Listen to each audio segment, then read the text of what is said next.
Sebuah kisah terbaik anak bangsa Indonesia bertutur tentang perjalanan kehidupan anak manusia di zaman kerajaan Tanah Jawa melalui sentuhan sejarah dan fiksi yang nyaris sempurna. Dengan bangga kami persembahkan satu di antara karya terbaik dari Eza Mintarja yang berjudul Kisah Jejak di Balik Kabut.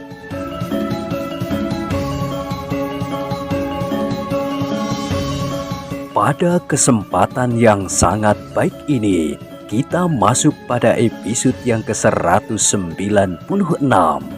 Selamat menikmati.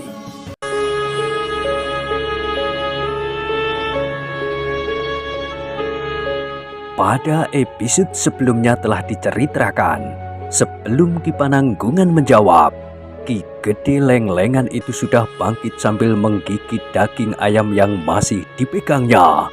Ia pun kemudian pergi meninggalkan orang-orang yang masih duduk dan bersiap untuk makan.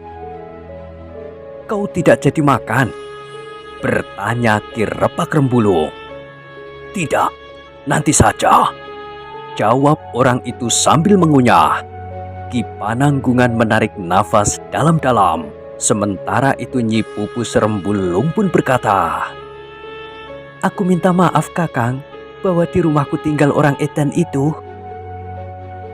Ki Pananggungan mengangguk-angguk. Bahkan ia pun tersenyum sambil berkata, "Bagaimana ceritanya bahwa orang itu dapat sampai di sini?" "Ceritanya panjang Kakang," jawab Ki Repak Rembulung. "Bahkan Nyi Permati pun tidak tahu siapakah mereka sebenarnya." Ki Pananggungan memandang wajah Nyi Permati sekilas. Namun wajah perempuan itu menunduk dalam-dalam. Tetapi tiba-tiba saja Nyi Pupus Rembulung berkata, "Kakang, silahkan makan dahulu, nanti nasinya dingin." "Oh, baiklah, aku juga sudah lapar." Sejenak kemudian maka mereka pun mulai makan. Ki Pananggungan berharap bahwa Ki Repak Rembulung akan bercerita tentang Ki Gede Lenglengan. Tetapi ternyata Ki Repak Rembulung justru makan sambil merenung.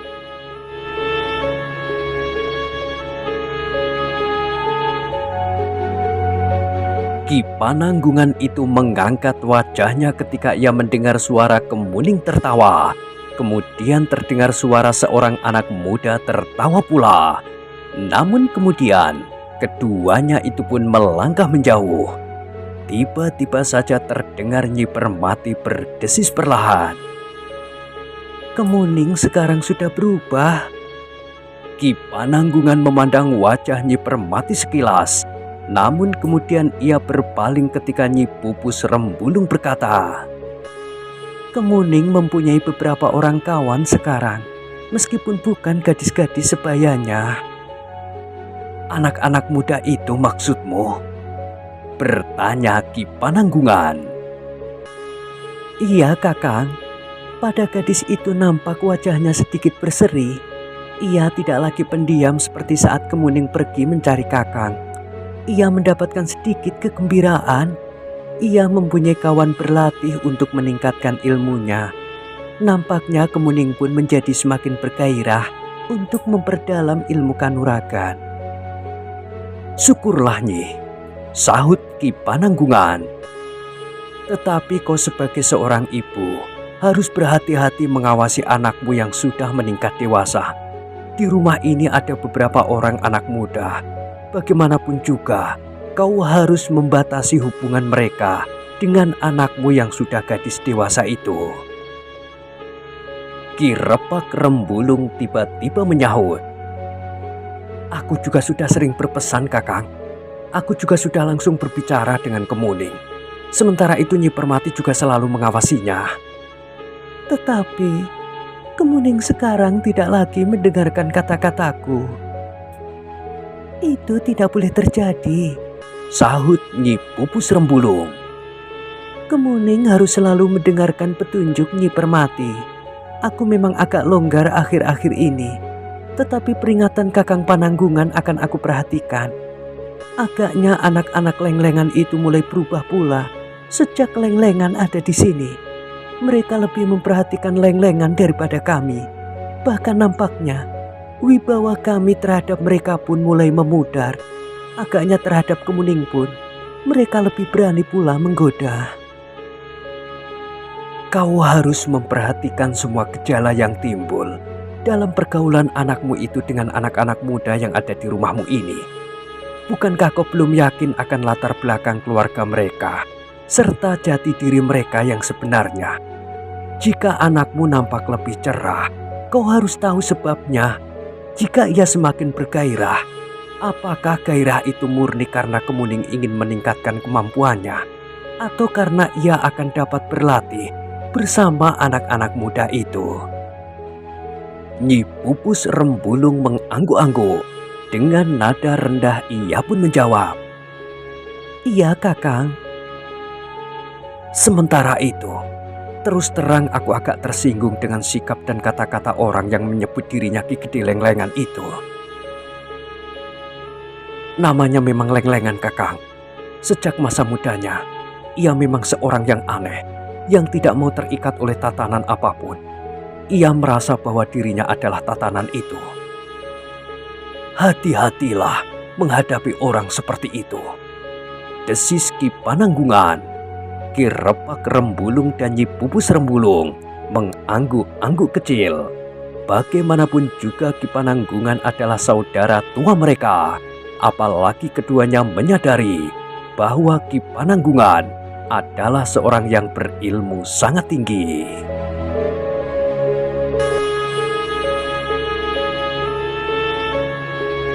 Namun Ki Pananggungan merasa lebih baik hidup tenang di rumahnya sebagai seorang petani.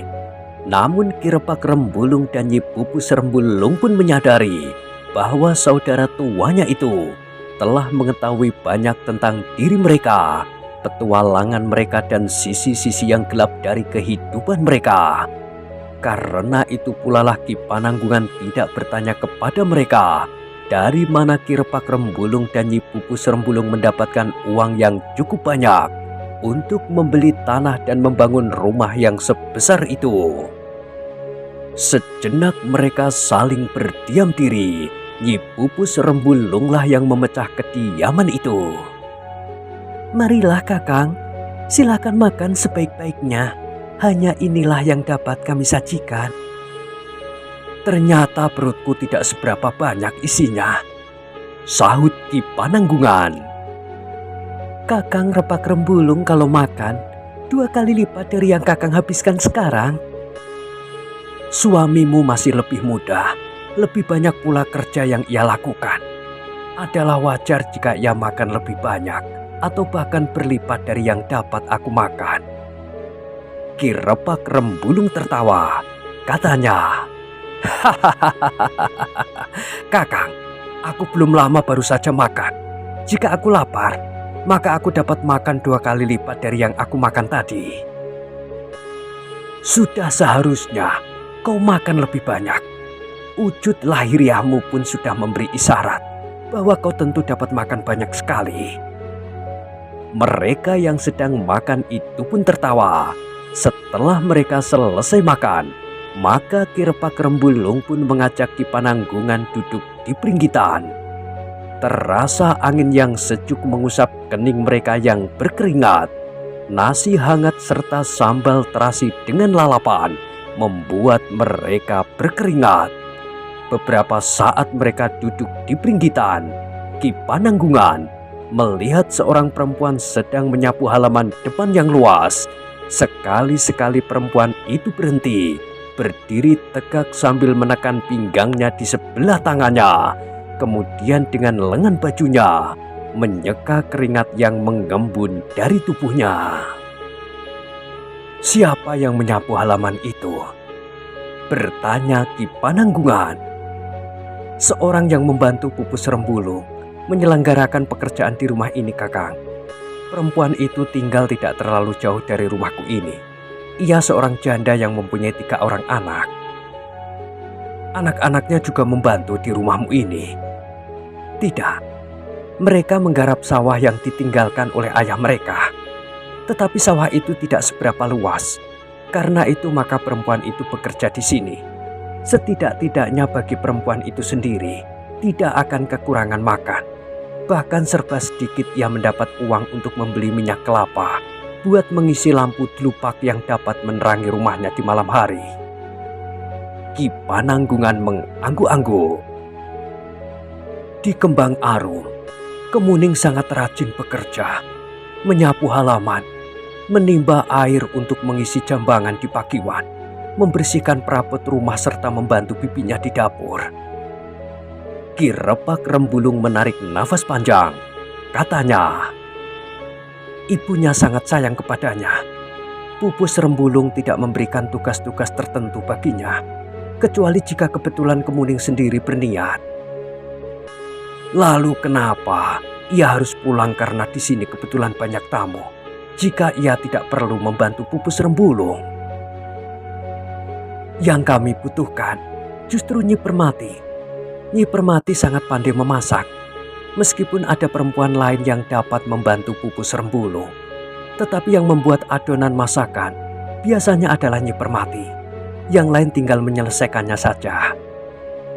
Ki Pananggungan mengangguk-angguk pula, namun ia pun kemudian berkata, "Kalian tidak boleh terlalu memanjakan Kemuning. Ia akan menjadi malas dan bodoh. Kalian tentu tidak berkeberatan untuk menempa Kemuning menjadi seorang gadis yang memiliki ilmu kanuragan yang cukup. Tetapi seharusnya kalian juga membentuk Kemuning menjadi seorang perempuan, sehingga dalam kebulatannya Kemuning adalah seorang perempuan yang berilmu tinggi."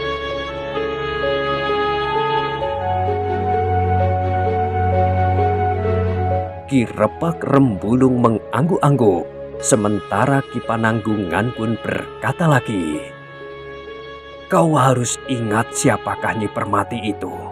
Jadi setiap kali kau atau Pupus Rembulung mengambil sikap terhadap Kemuning, sebaiknya kau bicarakan dengan Nyi Permati. Meskipun sekarang Kemuning adalah anakmu dan anak Pupus Rembulung, tetapi Nyi Permati tentu mempunyai harapan-harapan pula atas anak itu."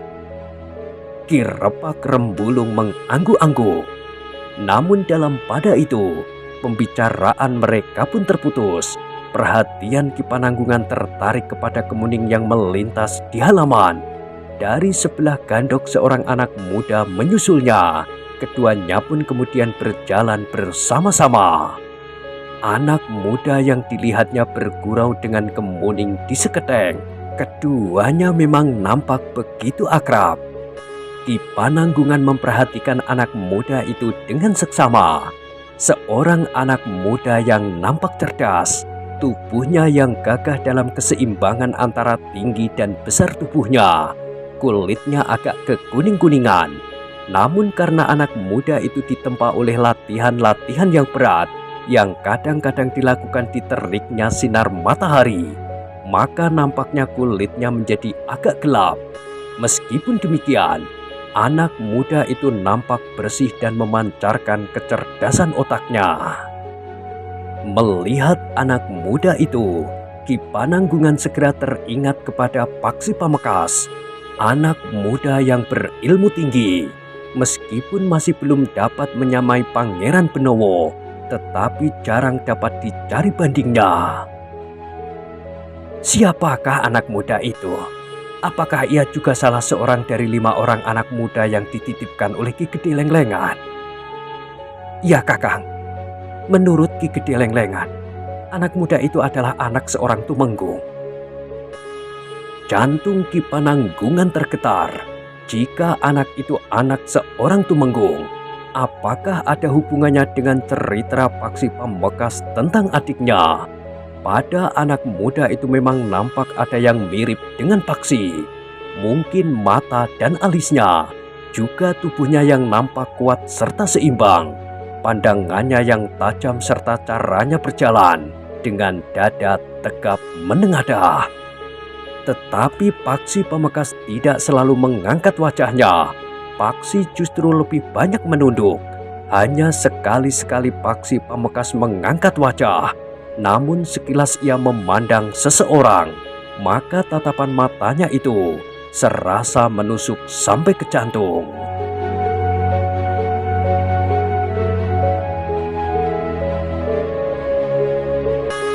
Anak muda ini nampak lebih gembira dari Paksi. Agaknya hatinya pun lebih terbuka dan kekanak-kanakan. Sementara itu Paksi selalu nampak bersungguh-sungguh dan lebih banyak diam. Berkata Ki Pananggungan di dalam hatinya. Namun Ki Pananggungan tidak bertanya tentang latar belakang kehidupan anak muda itu. Bahkan Ki Pananggungan itu pun bertanya, apakah hubungannya dengan Kemuning sangat akrab? Hubungan mereka memang menjadi perhatian kami, Kakang, terutama Nyi Permati. Berkali-kali ia minta agar aku dan Pupus Rembulung mengambil langkah-langkah tertentu untuk membatasi hubungan antara Kemuning dan anak-anak muda itu, khususnya anak muda yang satu itu. Aku tidak tahu kenapa Nyi Permati agaknya tidak senang kepada anak muda itu. Sementara itu kami, aku dan Pupus Rembulung, masih belum melihat cacat-cacat yang menyolok dari anak muda itu. Repak Rembulung, cacat terbesar dari anak muda itu adalah bahwa ia diserahkan kepadamu oleh Ki Gede Lenglengan. Sementara itu kau tahu siapakah Lenglengan itu, bahkan latar belakang kehidupannya dan masa mudanya. Kau seharusnya sudah tahu, atau kau seharusnya menjadi lebih peka dari Nyi Permati tentang hubungan anak gadismu dengan anak-anak muda yang dititipkan oleh Ki Gede Lenglengan kepadamu. Siapapun anak muda itu, bahkan anak siapapun. Karena kau tentu tahu selera Ki Gede Lenglengan. Kau tentu dapat menilai isi dari orang-orang yang terpilih oleh Ki Gede Lenglengan. Kakang benar. Nah, bagaimana ceritanya sehingga kau dapat bekerja sama dengan orang itu? Alasannya sederhana sekali, Kakang. Ki Gede Lenglengan menawarkan biaya yang besar kepada kami untuk mengasuh anak-anak muda yang akan dititipkan kepada kami. Dan kau menerimanya? Iya, tetapi kami tentu mempunyai alasan, Kakang. Kami menerima tawaran itu karena dengan demikian kami akan mendapatkan uang cukup tanpa harus menambah deretan dosa-dosa yang telah kami perbuat. Bukankah aku dapat menerima imbalan itu sebagai satu penghasilan yang bersih, namun cukup banyak? Tetapi bukankah kau tahu dari mana Lenglengan mendapatkan uang itu? Apakah ada bedanya jika uang itu kau pungut sendiri di rumah orang-orang kaya atau di jalan-jalan sepi? Ki Repak Rembulung menundukkan kepalanya. Bagaimanapun garangnya Ki Repak Rembulung, namun ia berhadapan dengan kakaknya yang mempunyai wibawa yang besar, serta dia kini memiliki ilmu yang sangat tinggi. Maaf Repak Rembulung, jika aku berbicara sebagai seorang saudara tua, apalagi menyangkut Kemuning yang sudah aku anggap sebagai anakku sendiri. Kakang benar, aku memang harus memagari hubungan Kemuning dan anak-anak muda itu lebih rapat lagi. Jika terjadi sesuatu, wajahku yang hitam ini akan menjadi semakin kelam. Kau belum terlambat, Repak Rembulung. Aku akan meyakinkan Pupus Rembulung. Ia tentu akan sependapat. Betapapun warna getar kehidupan kalian di dalam petualangan kalian, namun kalian adalah orang tua yang baik di rumah. Ki Repak Rembulung menarik nafas dalam-dalam.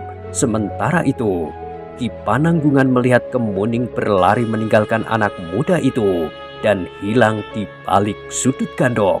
Yang tertinggal hanyalah suara tertawanya saja yang berkepanjangan. Namun kemudian suara itu pun menjadi semakin hilang pula.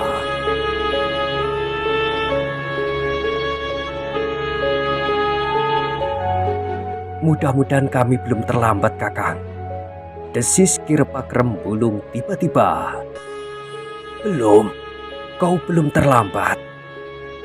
Maksudku, keakraban hubungan mereka Seharusnya aku tahu sebagaimana Kakang katakan tadi. Aku harus mempunyai penilaian atas anak-anak muda yang menjadi pilihan Ki Gede Lenglengan. Masih ada waktu. Sementara itu, nampaknya Ki Gede Lenglengan sendiri tidak pernah mengekang anak-anak asuhannya itu. Iya, Kakang. Bagi Ki Gede Lenglengan, hubungan antara anak asuhannya dengan anakmu akan dapat menimbulkan banyak keuntungan. Iya, Kakang. Kau beli tanah ini dari uang yang kau dapat dari Ki Gede Lenglengan. Ya, Kakang. Sebagian besar memang. Kenapa tiba-tiba Ki Gede Lenglengan itu sekarang ikut bersama-sama anak-anak asuhannya itu di sini? Ada yang mengkhianatinya, Kakang. Padepokannya yang terpencil dan seakan-akan terpisah diketahui oleh para prajurit Pajang. Kenapa Lenglengan dimusuhi oleh Pajang? Ki Rebak Rembulung termangu-mangu sejenak, namun ia pun kemudian menjawab. Ki Gede Lenglengan bekerja untuk Haryo Wisoko. Ki Pananggungan mengangguk-angguk. Dengan nada tinggi ia pun bertanya. Nah, kau tahu artinya bagi dirimu sendiri? Ya, Kakang. Kami pun akan terlibat pula karena Haryo Wisoko adalah seorang pemberontak.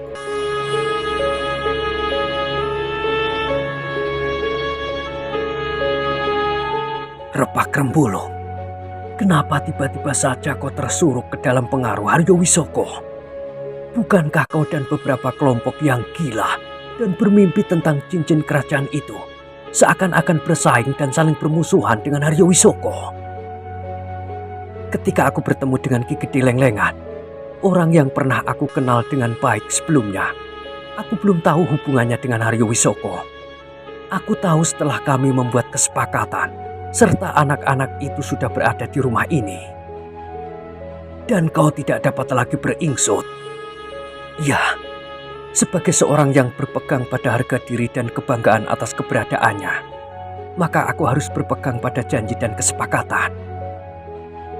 Bukan harga diri dan kebanggaan atas keberadaanmu di antara lingkunganmu, tetapi itu adalah keangkuhan semata-mata.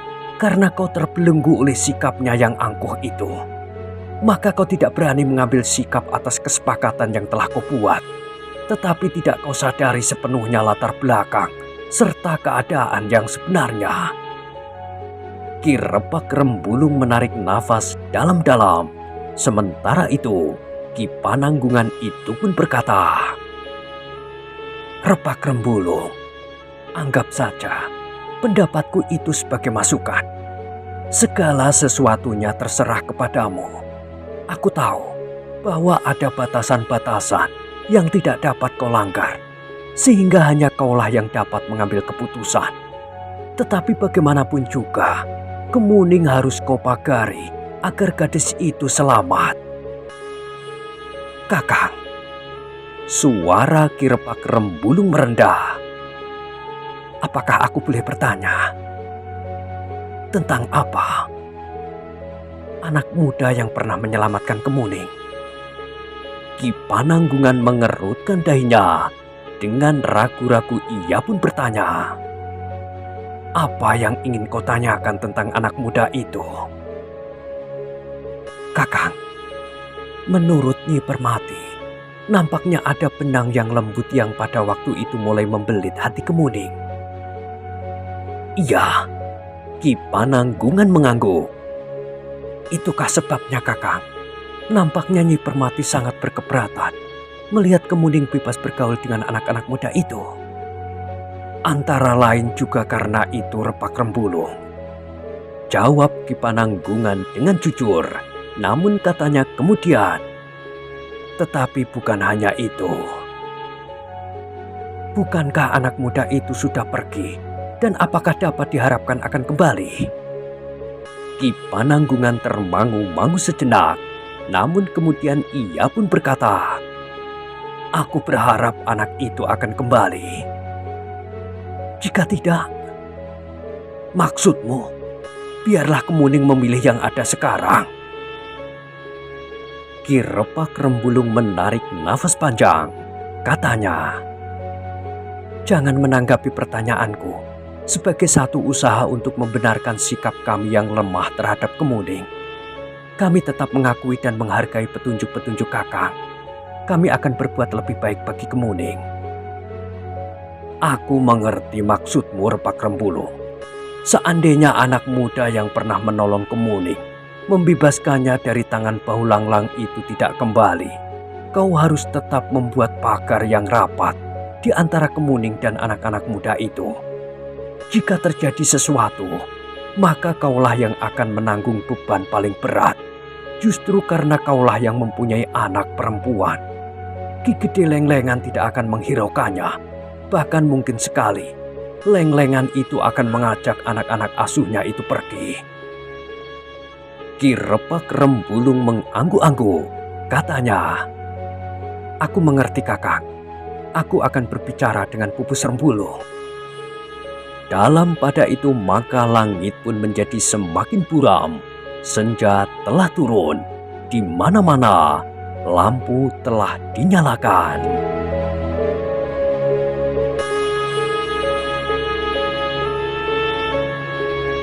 Ki Pananggungan pun kemudian telah pergi ke Pakiwan untuk mandi. Kemudian ia pun membenahi dirinya di dalam bilik yang telah disediakan baginya. Ketika malam kemudian turun, Nyi Pupus Rembulung telah menyiapkan makan malam bagi Ki Pananggungan. "Bukankah belum lama kita makan?" bertanya Ki Pananggungan. "Baiklah, kita makan agak lambat malam ini," berkata Ki Repak Rembulung. "Kita akan duduk-duduk saja dahulu di peringgitan." Ketika Ki Pananggungan duduk di peringgitan, maka Ki Repak Rembulung dan Nyi Pupus Rembulung telah menemaninya. Tetapi Nyi Permati yang agak merasa letih langsung pergi ke pembaringannya. Dalam pada itu beberapa saat kemudian, Kemuning telah mengajak kelima anak muda yang berada di rumahnya itu untuk memperkenalkan diri kepada Ki Pananggungan. "Pamanku," berkata Kemuning, "dari Kembang Arum." "Pamanmu atau uakmu?" bertanya anak muda yang akrab dengan Kemuning itu. "Sebenarnya memang uakku, tetapi aku terbiasa memanggilnya paman." Ki Pananggungan mengerutkan dahinya. Ia tidak mengira bahwa Kemuning dapat berbicara selancar itu untuk memperkenalkan dirinya. Seandainya itu terjadi beberapa waktu yang lalu di rumahnya, maka Kemuning tentu hanya dapat menundukkan kepalanya saja. "Jadi kau saudara tua Ki Repak Rembulung?" bertanya anak muda itu. Pertanyaan itu juga mengejutkan Ki Pananggungan. Bahkan Ki Repak Rembulung pun menegurnya. "Kau berbicara dengan orang tua? Jadi bagaimana? Kau harus bersikap baik. Bukankah aku telah mengajarimu unggah-ungguh?" Ternyata, menurut Ki Gede Lenglengan, unggah-ungguh yang terlalu rumit itu tidak ada gunanya. Ki Repak Rembulung memandang anak muda itu dengan tajamnya. Dengan nada tinggi Ki Repak Rembulung itu pun bertanya, "Unggah-ungguh yang terlalu rumit apa yang dimaksudkannya?" "Pokoknya kita tidak usah mempersulit diri. Kita lakukan saja menurut keinginan kita. Asal tidak lepas dari bingkai perjuangan kita. Bukankah sikap pada tingkah lakuku tidak keluar dari bingkai itu jika aku tidak mematuhi unggah-ungguh yang Ki Repak Rembulung ajarkan?" "Kau tidak dapat berbuat seperti itu. Rumah ini rumahku. Akulah yang memiliki wewenang tertinggi di rumah ini. Siapa yang tidak menurut aturan yang aku tetapkan, sebaiknya orang itu pergi." "Jika yang tidak mematuhi itu Ki Gede Lenglengan bagaimana?" "Kami akan minta ia pergi," sahut Nyi Pupus Rembulung. "Tetapi Ki Repak Rembulung telah terikat dalam satu kesepakatan dengan Ki Gede Lenglengan." "Ki Gede Lenglengan yang mengatakan kepadamu?" "Iya." "Jika demikian, aku juga akan mengatakan kepadamu bahwa ikatan kesepakatan itu longgar." "Maksud Ki Repak Rembulung?" "Tidak ada keharusan untuk mentaatinya." Wajah anak muda itulah yang menjadi tegang. Bahkan Ki Repak Rembulung pun berkata pula, "Akibat dari kesepakatan itu akan ternyata pada keberanian kita menentukan sikap. Sebagaimana Ki Gede Lenglengan berbuat sekehendak hatinya, justru di rumahku, maka aku tentu dapat berbuat lebih bebas daripadanya. Yang penting, apakah kita masing-masing berani menanggung akibatnya?" Wajah anak muda itu menjadi tegang. Ternyata Ki Repak Rembulung tidak menjadi cemas mendengar nama Ki Gede Lenglengan. Semula anak muda itu mengira bahwa Ki Repak Rembulung dan Nyi Pupus Rembulung akan segera berada di bawah pengaruh Ki Gede Lenglengan. Tetapi ternyata dugaannya keliru. Bahkan anak muda itu harus mengakui bahwa belum tentu kemampuan ilmu Ki Gede Lenglengan berada di atas kemampuan Ki Repak Rembulung atau Nyi Pupus Rembulung. Selama ia berguru kepada Ki Repak Rembulung dan Nyi Pupus Rembulung, setelah Ki Gede Lenglengan menyerahkannya bersama beberapa orang kawannya, ia telah mengagumi Ki Repak Rembulung dan Nyi Pupus Rembulung karena ilmunya yang tinggi. Tetapi kedatangan Ki Gede Lenglengan telah menghembuskan nafas baru ke dalam sikap dan kehidupan anak-anak muda itu, sehingga hubungan anak-anak muda itu dengan Ki Repak Rembulung dan Nyi Pupus Rembulung telah bergeser menjadi semakin renggang.